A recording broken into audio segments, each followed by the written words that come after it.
जेका तहरीक जो DRA केतिरो बि मथे हुजे असां DRA खां पोइ हटी नथा सघूं। गवर्नमेंट जी कोशिशि हुई जंहिंमें 1.5 लाख हो त डिफरेंशियल अलाउंस ख़तमु करे तव्हांखे 70% ॾेई था छॾियूं DRA। ऐं फेडरल गवर्नमेंट 4 सालनि ॾिनो, असां हिकिड़े साल मूं चयो नो, इहा शइ असांखे कॾहिं क़बूल कोन्हे। डिफरेंशियल अलाउंस मिले थो पहिरें ग्रेड खां 16 ताईं 35% जेको तव्हां खणो था पिया, ऐं वॾो ऐं वॾो फ़ाइदो आहे। पाकिस्तान जे कंहिं बि सूबे में डिफरेंशियल अलाउंस नाले कुझु बि कोन्हे, फेडरल गवर्नमेंट वटि बि कोन्हे। 17 खां 22 ताईं 31% आहे डिफरेंशियल अलाउंस जेको असां खणी रहिया आहियूं। मां ॾिठो त हिन में वॾो फ़ाइदो आहे, इन ते कॉम्प्रोमाइज़ न थी।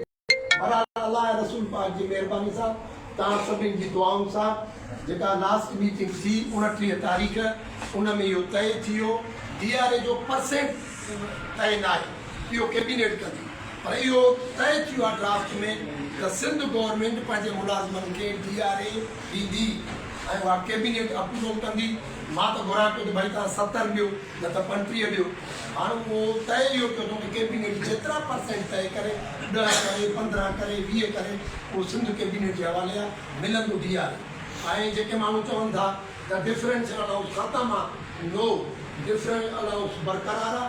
उहो पंहिंजी जाइ ते उनखे केरु हथु नथो लाहे सघे, न वरी गवर्नमेंट खां कटे सघे, न वरी गवर्नमेंट सां अहिड़ी का ॻाल्हि तय थी आहे, DRA तय थियो आहे। हाणे ग्रुप इंश्योरेंस ऐं बैनुल फंड उनजी सूरत हाल इहा आई त बलोचिस्तान सभिनी खां अॻे ॾिनो। असां चऊं पिया त जीअं बलोचिस्तान ॾिनो आहे, सिंध हुकूमत ॾिनो।